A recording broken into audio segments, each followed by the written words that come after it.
You built a career in traditional media, but now we're seeing social media creators and streamers build massive audiences without ever stepping into a newsroom.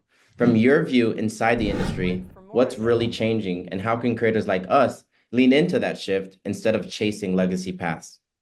What a great question. I love it. I would say leaning in is the most important thing. And really, that means coming up with whatever it is you want your content to be daily. I mean, anyone at this point can create a podcast or can go on and just start talking about sports, having takes, having opinions, doing interviews, creating any type of content. And I think the main way to think about it is you're a sports fan, right? So Love what do you care about? What would you want to see from somebody else? And then that's sort of the vein through which you create everything. And whether that's going out in front of a stadium before a game and interviewing people out there, or going and giving a big opinion on what you think the Chiefs are capable of next NFL season, or what you think about NIL and what's happened lately with Nico Iamaleava. Like, there's so Yeah. many different things. There's so many storylines that you probably have an opinion on that you can keep creating content. I think that's huge. I mean,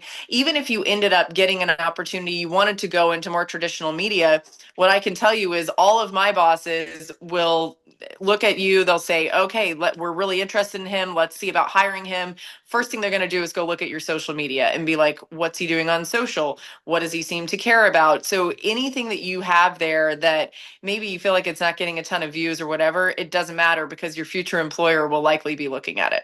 Well, that's awesome because I'm going to use this interview on my own talk show. So I'm maybe I'm a Love little ahead it. of the game. It's called Live with Ty. You will see a clip and you'll definitely get attacked. My I next can't question wait. is that someone who wants to go in traditional media, it can be a little bit discouraging to see a lot of these big time broadcasting roles go to ex-athletes. An analogy that I Um, like to use is that I can have the most savvy social media, I can have the best talent rate ever. But let's say LeBron James decides to retire and wants to go into broadcast. I no longer have a job. That's just a reality of the situation. Do you think networks are adapting fast enough to new voices and formats? I don't think they're adapting fast enough. Okay. And I think it's actually going to catch up to them because we're seeing the streaming platforms become even more important and more prevalent. And the leagues are actually more inclined to go the streaming route. Now, there's still an example of places that do hire ex athletes. But I think when it comes to, finding your voice in those ways and getting opportunity, it's just about proving it time and time again to keep getting attention. And there are many roles of people who are analysts and personalities who didn't play. I can think of so many, but like Peter Schrager, who we just hired at ESPN, Mina Kimes, who is an incredible analyst of the game, and it's actually annoying how many times people say, "Oh, she didn't play." It's like, all right, we'll talk ball with her, and you're gonna feel like she played because she Yeah. knows the game so well. There are so many of these examples. And then, there's always the opportunity to be in a host type role with a big personality leading the way. We have so many of those. I mean, think about Stephen A. It's not like he played a bunch of sports, right? I mean, don't tell Stephen A. I said that. He'd be like, "You see me out there hooping in the All-Star games?" And yeah, I did, and it was whatever it was. So Mm, I think like I think there's so many examples of some who have had great careers who mhm. didn't necessarily play at a high level.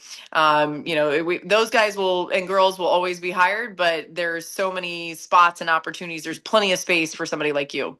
Okay, awesome. That gives me a lot of hope and inspiration. So thank you so much for saying that. Of Last course. question. So in a world where an 18-year-old with a phone and a ring light can outdraw a network broadcast, is the next you, so Laura Rutledge, more likely to come from ESPN or YouTube?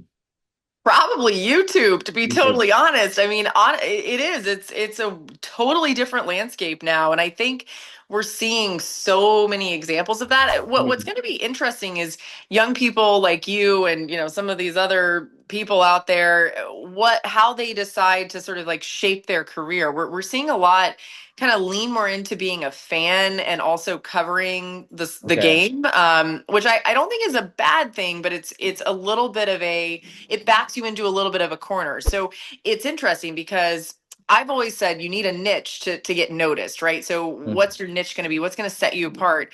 And a lot of times it seems like the niche is something that, while it may get somebody noticed, you don't want to choose one that then is going to limit you later on. So it's Yeah. kind of a fine line. Like you want to keep your options so open, and everything lives on the internet. It lives Does. online. So it's not, you can't like really escape it down the road. Like, oh, that wasn't me who was like, wearing a gator head at the gator game. And then now I'm acting like I'm all unbiased. So Yeah. I would just say, unless you are so sure that there's this one thing that you want to do, don't limit yourself now, in like saying, I'm going to back myself into this corner, because there's going to be so many more opportunities that are going to continue to arise that we don't even see now. But you're right. Like people are getting noticed in ways that they never got noticed before.